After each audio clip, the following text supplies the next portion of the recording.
This is actually it's a good question to ask yourself. So we can start with the presentation. So one thing to focus on is that the quality of a department is very different at each university you go to. So if we say, for example, you want to study mathematics, mathematics at MIT is going to have a huge department, lots of professors, lots of classes, while a school that maybe focuses more on humanities, such as language, art, natural sciences, may not have as robust of a department. So it's pretty critical to choose a school that has a strong department in your area of study. If you want to have a really good experience, lots of research opportunities, that kind of thing. On the other hand, a lot of college students, enter college not really knowing what they want to study. I myself was one of those students. I thought I wanted to study, computer science or engineering, and I am. But there are other things I was thinking about at the moment, so I wasn't 100% sure. And one thing to notice is that 75% of college students will change their major at least once. So it happens across the board. So you think you know what you want to study, but something else comes up, something you find a new subject that's interesting, and you end up changing your major, which is 100% okay. And I think it's encouraged by colleges. But the issue is that if you change your major into a new department that may not be as supported, that may be an issue. So kind of my challenge to you guys during this whole conversation is to think about what you want to study in a little bit more of a general, abstract manner. So instead of really focusing in on just one single major, so like I want to be a chemical engineer, that may be too narrow and too focused and lead you down kind of a slightly risky path. It's probably in terms of college, it's better to think in a little bit more general nature. So if you're thinking about chemical or civil or mechanical engineering, you want to look at the school's engineering departments as a whole, because you may change which type of engineering you want to do, that kind of thing. If you're thinking about let's say something relating to humanities like communication or creative writing or poetry, something like that, you want to look at their general school of liberal arts, like the English journalism major track here. So when looking at schools, especially by department, it's most beneficial to look at it, I would say, in a general manner. Another really important fact is that only 27% of college graduates are working in a job that even relates to their major. So let's say you choose a very specific major in college, but then your job may end up being something totally different. So choosing college just by major is beneficial, it's helpful, but there's also some other factors you want to consider, such as location, student body size, type of curriculum. So as much as I say this is an important piece in the college search process, definitely take it with a grain of salt. Understand that your major and the major you get is important, but it's not the most important thing when it comes to getting a job after. So some kind of like I was saying, so think about things kind of in generality. So let's say you're interested in business, undergraduate business, like you want to start a company or you want to work for a company, maybe you want to do accounting or economics. The New York University, the Stern School of Business, it's a great option. Why? Not because it's really good at economics or just accounting. It's a pretty general school for business. We'll teach you a lot of basics in that area of focus. And same with MIT. It's a great school for engineering. So regardless of what you want to study, computer science or physics or chemical engineering, the school has a robust program in technical courses, in research options. So any kind of technical degree would be great at MIT. But these are just some examples. There's a lot of schools that have strong departments in all subjects. So we're going to start with students first that are, I feel as if probably a number of you students right now, looking at colleges or applying to colleges, or who have already applied to colleges, are probably not 100% sure on what you want to study. And that's, totally okay. It's the purpose of college, is to kind of learn more about yourself. So when it comes to looking for schools in this situation, you want to look at schools to let you kind of explore different departments, majors, classes. So we take a look at Amherst University. They have no required courses. So what that means is there are a number of universities, when you enter the school, they are required to take some kind of required set of classes. So at Columbia, we have this thing called the Columbia Core, which is 5 required courses. It takes quite a while. It takes almost your entire freshman year to get all the required courses done. So it doesn't give you a lot of time to explore other courses. So if a school has a large core requirement, you don't get as much time and freedom to explore other courses, other departments, which could be, which is not as beneficial if you're not totally sure what you want to study. So when you're not 100% sure in your major, you want to focus on schools that have an open curriculum, flexibility, no required courses. Another very, very important thing to check is if the university has restrictions on changing major. So another example is this. So Columbia University has 2 schools within Columbia University. So there's this, for undergraduates, you have the School of Engineering, and you have the School of Liberal Arts. It's called Columbia College. If, let's say, I'm in the School of Engineering, but I really want to change to the other school, I unfortunately cannot do that very easily. It requires a whole year transfer process. So they don't want students changing. And that could be an issue because if I think I really want to study, chemical engineering, but I actually end up wanting to study, let's say, American literature, I can't in that situation too easily. So when you're looking at schools as well, when you're not sure, make sure that changing majors across schools is also a possibility. So just to kind of recap for this one, you want to look for open curriculum. So it means no required set of courses. You can explore, test out different courses. You can look for accessible courses across departments. So that means, let's say I'm studying computer science, but I want to take a class in the art department. Some universities restrict which departments you can take classes in. So they maybe say you can only take classes, within your area of study. That's also something you want to be careful of if you're not 100% sure on your major.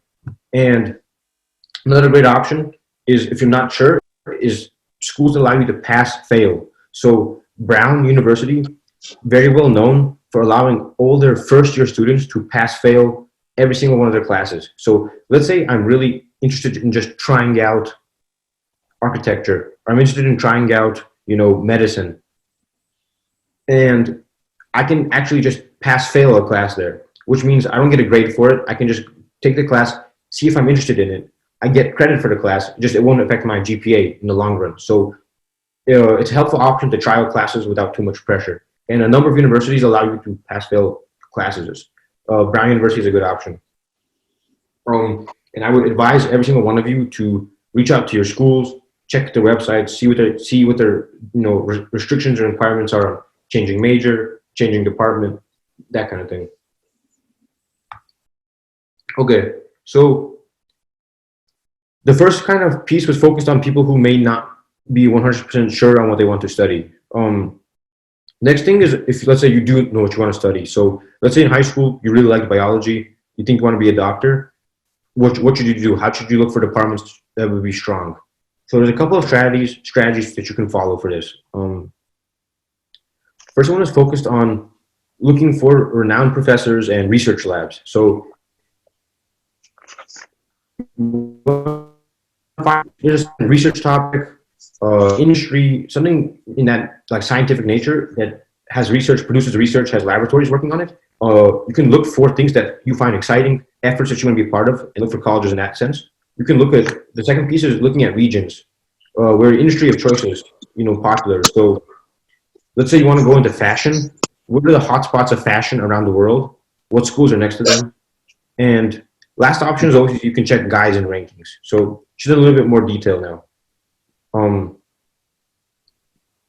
So basically, following the research, it's called, basically you're just gonna look for research papers. So you look at recent developments in your field of choice, and you can do that by checking out, scientific research paper databases. You can, type in Google Scholar, JSTOR, these are all websites online. You can kind of look for the most recent research in a certain field. and you're going to look for the author's information in your university and you start looking at schools that way. So an example would be battery development. Um, let's say let's say I'm really interested in chemical engineering, and my particular place of research interest is battery efficiency. So I would go online, Google Scholar, I would type in battery efficiency research, and I would click on a paper. If I find it really interesting, I would go to its affiliations, its sections on authors. Okay, it looks like these people are from the University of Cambridge in England, and then I would look at the departments and schools that way. So that's one strategy. So basically, following research papers. Next step is looking at industry regions. So New York is known for Broadway and fashion. So Broadway is theater performances, and fashion is fashion. And there's a reason why Newark University has a renowned theater department. So it's called the Tisch School, very famous for theater, performance development, education in that sense. And it also has the Pratt Institute and the Fashion Institute, which are also considered to be the best schools of fashion. So oftentimes you'll see schools have really strong programs in the same industry that's strong in that city. So I don't know what a good example is. Let's say for Almaty, if there's a really strong industry, whatever the industry may be, schools in the nearby area might be really strong in that industry as well, whether it be engineering, fashion, arts, whatever it may be. So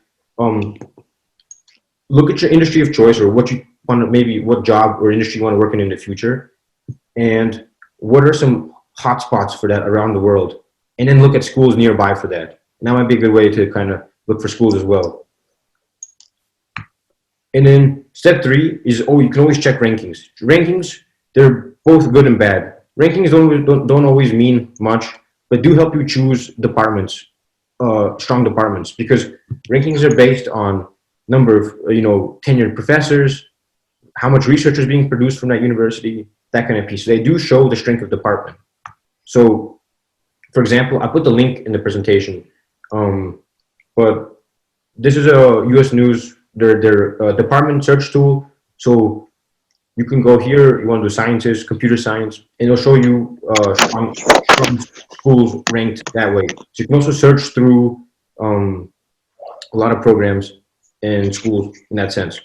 But as I mentioned, it's best to be careful with rankings and do your own research as well. So some really important things to consider. About 75 to 80% of students in the United States end up changing their major at least once. So if you do change your major, does your university program have strong programs in your other interests? So let's say you chose Carnegie Mellon University for computer science, but all of a sudden you want to study physics. Does Carnegie Mellon have a good physics program? Would you still be happy? These are important questions to ask yourself during the process. So don't only look at your major, your primary major, but also look at your other interests. What might be some backup options, and if your school would still be a good choice or not.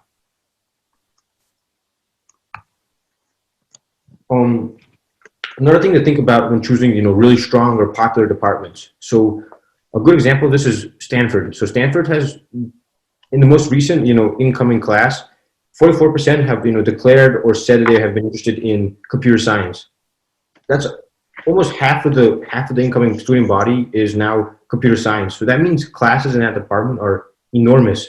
So average class size at Stanford is 15 to 14 people. But from what I've heard, the size of lectures there has, at least in the computer science department, has swelled to 100, 200, etc. So one thing to be very cognizant of is that if the program is really strong and really popular, that means class sizes might be very big and there's a lot of competition in that area. So if you're fighting for internships or research positions, that might also be difficult. And one of my most, critical things I want you guys to think about is 93% of employers believe that critical thinking, communication, and problem-solving skills are more important than the job candidate's undergraduate field of study. I've, had from personal experience, I'm a computer science major, but some of the jobs and positions I've gotten have not been because of my major, but because of other skills. How well you can write papers, emails, articles, communicate effectively, network with other people. So I want to advise you guys on one thing is that your major, it is very important in what you study, but it's also not the end all factor in getting a job. So it is really important to look at universities and schools to help you develop as a as a person as a person in general. So that's why I really enjoy Columbia, because Columbia has, it's called the Columbia Core. They're required classes. Those core classes, they focus on teaching you communication, reading, and writing skills. So without that, I think I would not be as a well-rounded applicant to a lot of positions. So do look at schools that allow you to develop as a person in general, and not just in your major. So just a small recap on this. If you're unsure, you want to look for colleges with open and flexible curriculum. So if you're not totally sure what you want to study, make sure this school lets you explore. If you know your major, you want to look for schools with strong research labs. You want to look at industry hotspots, or check out online rankings to find strong departments. Consider universities that try to develop you as a person. So not just focusing on major, but also reading, writing, communication, that kind of piece. A good example of that is a school. Have you guys heard of Rice University in Texas? Yes. It's a pretty strong engineering school, and however they have at Rice, the way they work is that they don't have a required set of classes. So as long as you fulfill the classes for a major, you get that major, but there's no core requirement classes there. So it's very easy to never take a English class, a writing class. If you want, you can only take technical courses, and that's both a good and a bad thing. Some people really like that. On the other hand, for me, that's something I would not enjoy. I like being pushed to take courses like the core communication courses that are required for engineering students at Columbia. I really enjoy those. So just take into account those things when you're looking for major. And the last thing to consider is if you decide to change your major, would your school still be a good fit? So make sure that other programs in your school of your other interests are still strong, and you'd be happy there.